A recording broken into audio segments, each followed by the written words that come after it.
Hi there, I'm going to show you how to change the battery on this key fob. The two things you need are your new battery. This takes 12025. You get these on Amazon, they're very inexpensive.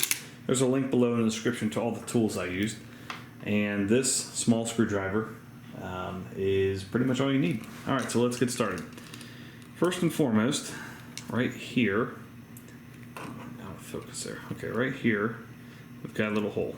So, actually, a little bit of a big screwdriver's better here.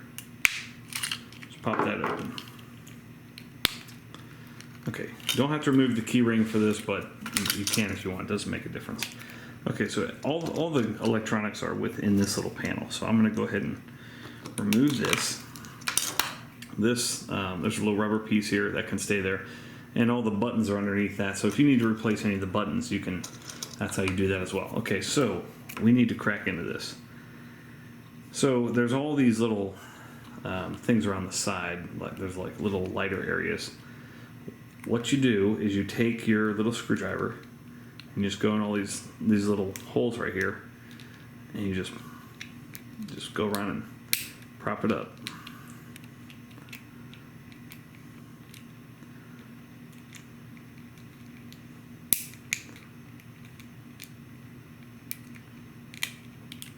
Okay, I think that did it.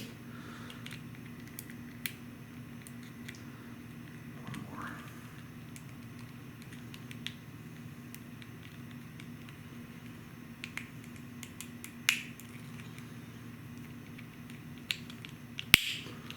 Okay.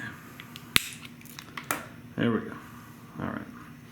So there is your battery.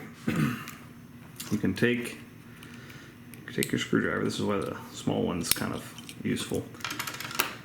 Take your old battery out, put the new battery in, and just slide it in just like that. Okay.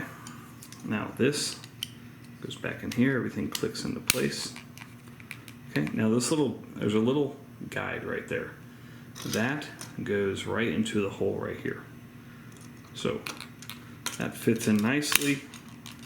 And then put this back on. Do the squeeze, and then you can test it. There's a little red light right here, and you know you're back in business. Thanks so much for watching. Make sure you hit that thumbs up button.